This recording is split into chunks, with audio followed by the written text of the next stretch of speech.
look like I grew up on a farm in the 1800s when I do that. Okay. What I mean when I say that a book is weighing on my conscience is that for one reason or another, I just feel like I have no closure with it. Or simply that I've been meaning to read it for a very long time, but I'm not sure if I ever will. For example, I've read the first 2 books in the Scythe series, and there's a 3rd one. I haven't read it. I'm never gonna read it. I do not care about the series. It was fine when I was reading it, but that 3rd book, that is not weighing on my conscience. But I have read all of Cassandra Clare's books right up until the 3rd book in the Lady Midnight series, and I just stopped because I was getting really busy with school. And even though I have such a love-hate relationship with that series, I feel like I'm not really complete because I haven't read it, but I also don't know if I ever will because I feel like I'd have to reread the first 2 books, and I don't know. Maybe one day I'll do it, but for now that book is just weighing on my conscience.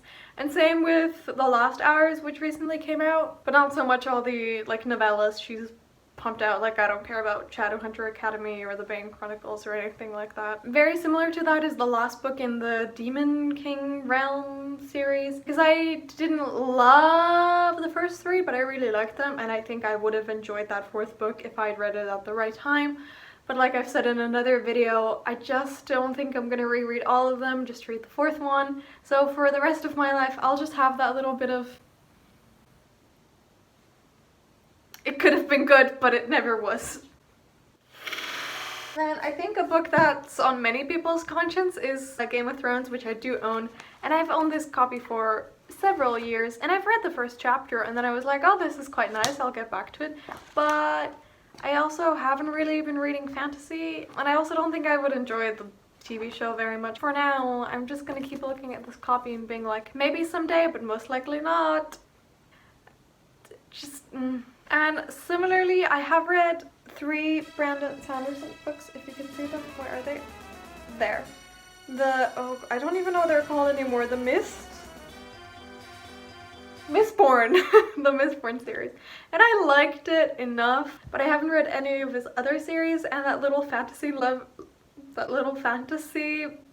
nerd in me is still like, you should have read those. So I mean, if I ever have another fantasy phase, I guess I'll pick them up, but for now, I don't know. And I don't even know which series would really interest me. Kind of the same vein, I read the first 2 books by Sabaa Tahir. It was An Amber in the Ashes and the other one. And I was on Goodreads today for the first time in months or years, and I saw that she has like 4 new books out or something. And I haven't read any of those, and I don't know if I liked the series enough to really continue with it. But honestly, just being on Goodreads, it reminded me of back in the day when like the Goodreads top lists for YA and YA fantasy were all books I'd either read or knew enough about to know I wouldn't have wanted to read them anyway. Whereas now they're all people I don't know, or books I've never heard of, and it's just, wow, I'm aging, I'm no longer hip. I don't know what the kids are reading, so I think that's why that one is like a little bit on my conscience, but not really. And while we're discussing YA, I never loved Percy Jackson as much as I should have, I think. I've read the first 2 books at least twice. I decided to give them another go when I met one of my best friends, and she was like, it's one of my favorite series of all time, give it another go. And I'm just bored by it. I don't know, I just could never get into it. But everyone loved when like the older books came out, and I actually owned one of those for a while because it was going to be my motivation to read the middle grade ones to get to that series, and then I never did, and then I just sold that one, and I really tried, but it's still weighing on my conscience like a little bit. Another big one on this list is Catch-22, because one of my friends, we both really love reading, so one of the first things I ever told him was that my favorite book was To the Lighthouse by Virginia Woolf. And a couple months later, he'd read To the Lighthouse by Virginia Woolf and told me all about his thoughts on it. And his favorite book of all time is Catch-22. And I just have no interest in reading Catch-22, but I want to know why it's his favorite book. Like, he acknowledges that it's like, he sees why people don't like it, but he just really does. So Another favorite book of his is The Great Gatsby, which I read right after I graduated high school. So I was traveling with my friends and I got so sick. I had a fever, I think, so I just remember being so in that fever haze, lying on a couch and reading a lot of this. And my friend told me, oh, when you get to the part with the green light, let me know, because I'm gonna send you memes. I was like, I don't know when I'll get to the green light. And then I finished the book and then I realized I got to the green light and I just kind of blanked it out, because I was half awake, half asleep. So I know that I really like this and I have lots of things highlighted, but I feel like I just didn't get enough out of it, and I think I would really love it if I reread it. Another series that's kind of, it's not weighing on me, but it's definitely been in the back of my mind for a really long time, is the Ruin and Rising series by Leigh Bardugo, because I loved Six of Crows and I reread it last week actually, the duology. And I loved it so much more than I remember, and I know that the Ruin and Rising series has a different vibe. And I might even have the ebook because it was like on sale for 99 cents, but I just never read it. But now I'm kind of like, should I try it? Should I let Leigh Bardugo be this perfect author in my mind? I don't know. Oh, and in a similar vein, The Raven Boys is one of my favorite series because I'm a basic bitch, that's what they call me. So I was really excited when I got all the Crooked Saints, and I was really busy with school at the time, I think. But I just remember reading the first chapter and being like, no. Another one that's on my conscience is Anna Karenina, because I read the first 400 pages in the summer of 8th grade. Because that's just the kind of kid I was, apparently. I was such a little asshole. I remember coming back to English class and they were like, everyone tell us one book you read this summer. And I, instead of being like, oh, I read The Hunger Games, of course I had to go Anna Karenina. And then I was kind of exposed because like I got the collection, like the editions from my dad, and they're like 2 separate volumes. And I thought that those were like official volumes. So I thought it was like Anna Karenina Volume 1 and Volume 2 is 2 separate books. So I thought I read the first installment when I read the first 400 pages. So my teacher was like, Anna Karenina, isn't that like 800 pages? And I was like, oh, I read the first part. So I thought I was flexing that I had read the 400 pages, but I think he thought I just meant like the first, what is it, like 200 pages? So I wasn't even flexing well. And I know that I didn't like it enough to continue, but I got through the first 400 pages. I feel like I do want to be able to say I've read Anna Karenina, and at this point I think I can take enough liberties to just skip all the parts with farming, so I think I would just enjoy it more now. I don't know. Okay, one that's been on my conscience for quite a while is literally the heaviest one on my conscience, because it's this. It's the Oxford Handbook of Leibniz. It has about 700 pages and it's all about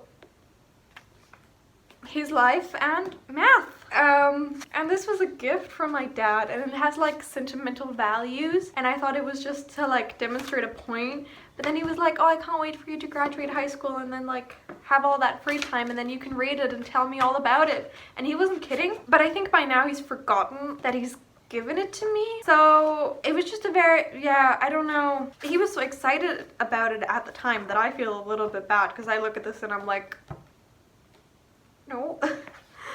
But honestly, I mean, now that I'm saying it, maybe I'll read the first chapter. I do have more free time now. But yeah, this is just something I have in my room. Like, that's why I don't have many people over. And I thought to close this, to be more positive, I thought it would be nice to show you some books that were weighing on my conscience for ages that I finally read at some point. So one of those would be Orlando, because I remember being like 13 or 14 and I really wanted to read Virginia Woolf, so I just picked up the first Virginia Woolf we had in the school library and I read all of Orlando, but my brain just wasn't there. Like I just had no familiarity with that style of book, and I think it's a kind of a challenging book for like a 12, 13, 14-year-old. I should say that if you don't know what Orlando is about, it's a fictional memoir about a man named Orlando that starts in like the 1500s or something, and then it follows Orlando all the way until the early 1900s,